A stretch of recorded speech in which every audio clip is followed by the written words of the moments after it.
Hi, it's Laurel, and I'm here today just to quickly show you these wax seals that I got from Etsy. Got them from a store called Backtozero.etsy.com. I'll link to it below in the YouTube description. She has a ton of different wax stamps, which is this little stamp impression that I'm pulling out here. And then she also has a ton of different colors of the wax sealing sticks, which are right here.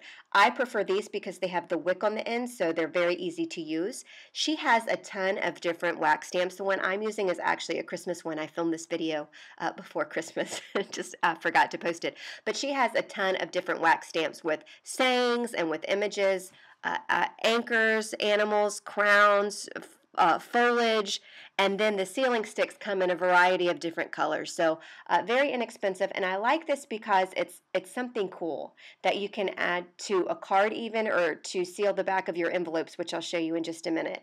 I did this for some of my Christmas cards for for family members, and I just think it's super cool. So you take a match or a lighter or whatever, and you light the wick. And there's a ton of different sealing sticks on the market, but I prefer these with the wick because it makes it much easier to use.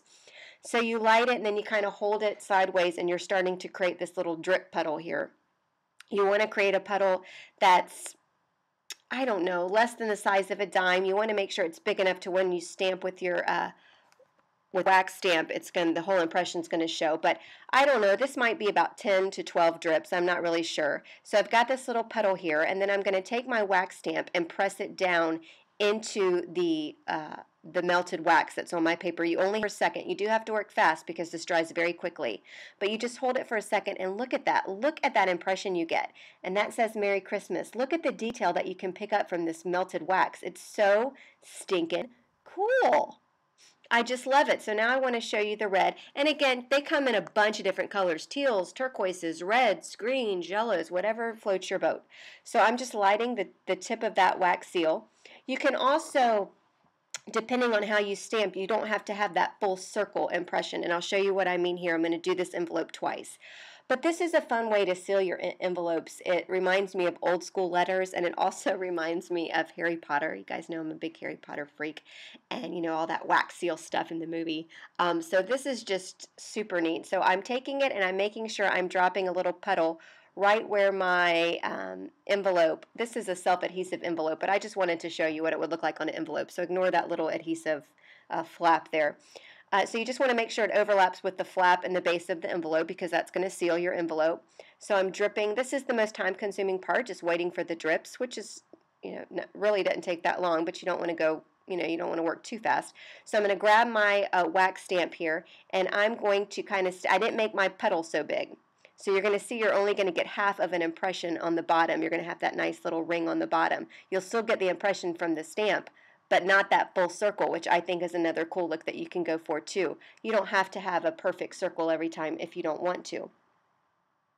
I also wanted to show you real quick how you can get a deeper kind of ring at the bottom, and I'll show you what I mean by that in just a second. So I'm going to light my wick here again. See, that's why I love these wicked wax, these sealing sticks. Just way easier to use than getting I think some people sell them with spoons. You got to grab a spoon and all this stuff. Nah, you just get the one with the wick on the end. Now, if I could, use a match properly, that would help. So I'm going to do the same thing. I'm going to drop a puddle. So here we'll count the drops. I think it's maybe 12. It just depends on how big your wax stamp is. If you want more of a circular impression, or if you want half a circular impression, it's just whatever you want to do. There's really no right or wrong way to use this. I just think it's super cool. You just want to make sure you're creating a little puddle there because you're going to impress that image with your wax stamp into the wax. And it dries like within seconds. So it's not that time consuming at all. And like I said, I did do it for some family members on their Christmas cards, and I did one for my niece, and she called me and she was freaking out and she wanted to know how in the world I did it. So of course I went back to this Etsy shop and bought her some as well, knowing that she loved it so much.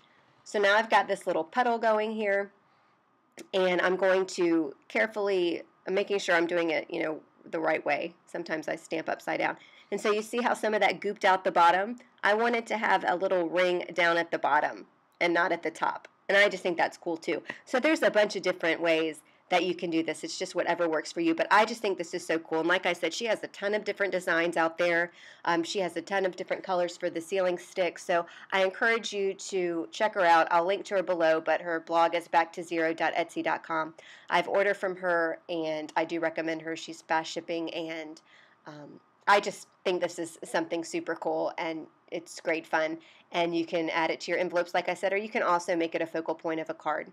So thanks for watching.